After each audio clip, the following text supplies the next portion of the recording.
It's time for the Bison Beat, brought to you by First Class Aviation Maintenance and Flight School and Hefty Seed of Lisbon. Time for another episode of the Bison Beats here on Classic Country AM 600 KSJB. We are streaming online, ksjbam.com.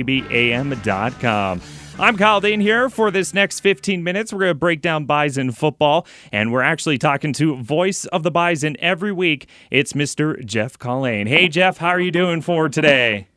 Kyle, doing great. Thanks for having me back on. How are things with you guys? Oh, we are doing excellent. We got tons of football going on for high school and, of course, the Bison game. We love carrying the Bison because 5 years in a row carrying the Bison, 5 championships. Can't beat that. No, you can't. And what an exciting game last Saturday, able to get the season off on the right track against a good football team. Oh, yes. And before we talk about that, I have to say you did an excellent job, and I can't wait to keep working with you here in the future because your first game, talk about a thriller, and you get the seat broken in right away then, huh? Yeah, thanks, Kyle. I appreciate the kind words. And you're right. It was about as good as you can get and you can ask for your very first broadcast with a new team and a new school. And I tell you what, it was exciting. We had a lot of new people working together for the first time on a football broadcast, and I thought we did pretty well, all things considered, for our first broadcast. And had a lot of fun working with Phil Hansen and Jeremy Jorgensen. Those two guys are a couple of pros and are very good at what they do. And I thought we meshed well together. And the goal was, that it wouldn't sound like our first football game that we worked together, and I think we accomplished that for the most part. But just like anything else, there's some things we can get better at, and I can definitely get better. But wow, what a game. An exciting finish, winning that thing in overtime, and Gates Citibank Field at the Fargo Dome was as good as advertised with the atmosphere, if not better. Oh, yes, it was awesome. And, of course, there was national television there. But myself, I like the radio more than anything. So there you go. I'm with you. With you. So, and of course, the game was a huge win over Charleston Southern, who was ranked. It was a 24-17 win. And what did you see that the team needs to improve on? And what are some of the things that you saw that was executed very well for the Bison?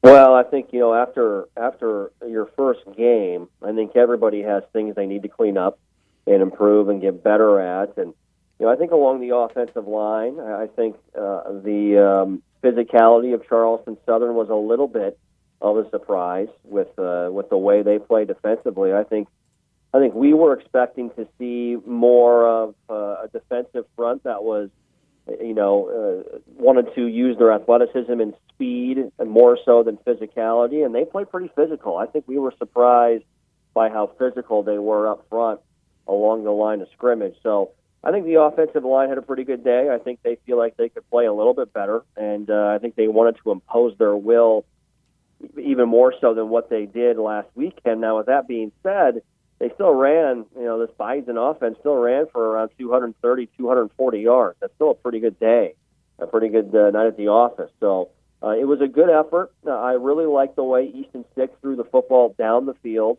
He had a couple of great passes to Darius Shepard and, of course, the long touchdown pass to R.J. Urzendowski. And I thought defensively, the front four of this defensive group, the defensive line, they were just relentless. And I liked the way they played, their energy. They were always attacking, and they really got to the quarterback. And even though they only had one sack of Kyle Copeland, they hurried him, they hit him hard, and I know he was feeling it after the game out in the parking lot as they were getting on the bus. Those guys were sore and banged up and beat up a little bit. So those are a couple of things that stuck out to me. I think Jackson Kuntz probably has a little bit more in his leg than what he showed. But even with that, the Bison did not allow Darius Hammond, who is a great return man, to ever be a factor in the game. Mm-hmm. So I thought from that perspective, special teams was excellent. And how can you not be happy for Cam Peterson with that career-long 52-yard field goal as time expired at the end of the first half? That was a big play in the game at that point. That tied the game at 3, sent it into the locker room, and gave the Bison a little bit of momentum. So those were some of the items that jumped out at me from game number 1 with this team. And like you were saying, it was the halftime score, I believe, was 3-3, if I'm not mistaken, correct? Correct. You got it. And it was like a defensive game in the first half, but then the second half, everybody became more relaxed, it looked like, for both sides of the ball. Yeah, I think you're right, Kyle. I think both teams settled in. You had the long touchdown run by Mike Holloway, I believe, on the fourth or fifth play from scrimmage in the third quarter. And then the Bison were able to answer back, passing the football down the field and finding Darius Shepard in the end zone. And amazing to think that NDSU did not take their first lead of the game until the 10:34 mark of the fourth quarter, rather, on the long touchdown pass from Easton Stick to R.J. Urzendowski. So, yeah, things opened up a little bit. I think, in any start to the season, especially with two teams that run the football as much as North Dakota State and Charleston Southern did in that game, you're going to have the defenses be ahead of the offenses a little bit. And I think that starts to gradually even itself out as the season moves along. So, there's a little bit of a feeling out process in that first game. The Bison had two big offensive plays that were negated due to penalties as well, and that's something that Chris Kleiman and the staff would like to clean up. But I think you're right. I think offensively things started to open up a little bit more in the second half, and we saw a few more big plays take place. And, of course, we are talking to Voice of the Bison, Jeff Culhane. And, Jeff, we were talking a little bit before we went on air about some of the injuries that the Bison are facing. The major one that everybody's been kind of talking about is Nick DeLuca's injury. What can you tell us about that injury and some of the other ones for the Bison? Well, as far as DeLuca goes, I think that's the main one that people are curious about. Chris Kleiman came out Monday during his press conference, and we talked about it on his radio show also Monday night. And to me, it was good news. I mean, I thought we were going to hear that Nick was done for the season and he would not be able to play at all. Well, it sounds like it's more of a game-by-game type of diagnosis for him. So he dislocated his shoulder on the second or third play of the third quarter. They popped the shoulder back in along the sideline, was unable to return, but no structural damage, so no surgery needed. And I think for Nick, it's just a matter of how much, his pain threshold and how much he wants to push that shoulder. So he's taking the week off this week with the bye week. He's rehabbing, getting himself back to as close to 100% as he possibly can. And then I think next Saturday they'll reevaluate again and see if he's good to go against Eastern Washington. So Matt Plank, who filled in very admirably, I think he'll take all the reps with the number one defense at that middle linebacker spot. It wouldn't surprise me, Kyle, if Nick did not play versus Eastern Washington. I'm not saying that he's out by any means, but Eastern Washington is a much different style offensively. They're 3 wide, 4 wide, 5 wide at times. They're going to throw the ball 40, 50 times a game, and there's not a whole lot of running between the tackles. It might not be the type of game where Nick DeLuca can make an impact as far as slowing down a rushing attack. He certainly can in the middle of the field, making plays and covering guys in space and getting to the quarterback, but a lot will determine on how he feels next week when they take a look at him, and also how he feels Saturday when he wakes up getting ready for that game. All right. So, yeah, we'll keep you up. Of course, we'll keep everybody, all the listeners, updated on that injury as we get closer to the next game for the Bison. Jeff, we're going to take a quick break, and when we come back, we'll be talking about some bye week and also about Eastern Washington and, of course, Iowa Hawkeyes. That's all coming up here shortly on the Bison Beats here on KSJB. Did you ever look to the skies and dream of flying an airplane? Quit dreaming and contact First Class Aviation to schedule your discovery flight, where a first-class instructor will take you up in one of their airplanes. Call 952-1515, 952-1515. Aircraft maintenance is also available. Just call to schedule your aircraft. And they offer aircraft rental, too. Owners are NDSU Bison team makers at First Class Aviation, Flight School, and Aircraft Maintenance at Jamestown Airport. Go Bison! Don't give up on your soybeans too early. Hi, I'm Darren Hefty with Hefty Seed Company. Far too often we see yield left on the table because either the growing season just wore people down or they simply were tired of spending more money. If a $5 investment turned into $10 to $40 in a month, would you do it? To find these opportunities, keep scouting your fields all the way until the soybeans start to turn yellow. There's a potential for a very nice crop. Don't leave yield on the table by giving up on your soybeans too early. Call 1-800-27-HEFTY for the answers to your agronomic questions. Two receivers left, one to the right. Frazier, the back in the backfield, ball at the 25-yard line, 1st and 10 on the right hash. Here's the handoff. Frazier cuts out to the right side, has some room. Frazier to the 15, 10, 5, end zone, touchdown, King Frazier! And that answers that question on the first play of overtime. King Frazier from 25 yards out, around the right edge, into the end zone, and the Bison take a 23-17 lead here in overtime.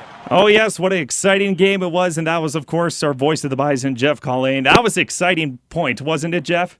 Whew, yeah, man, that was something else. We were all wondering, you're talking strategy, okay, when do you kick the field goal? The Bison had the ball first in overtime, of course, and do you try and go for it on a 4th and short if you want to, or do you take the points? Well, that answered the question. As I said during the highlight, that answered all the questions right away. Just go in and score on the very first play of overtime, and King was able to take it in. Good vision by him, all bottled up in the middle of the line, and he just bounced it out to the outside towards the far sideline. And I think that really took Charleston Southern out of their game plan with their play calling offensively. When they had the ball, they took a shot right away, and then they put themselves in a tough situation, 2nd and 10, and they only ran the ball once, if you recall, on the 4 plays in overtime. They ran the option once, and they threw it 3 other times. So I think that touchdown sort of rattled them a bit following the missed 51-yard field goal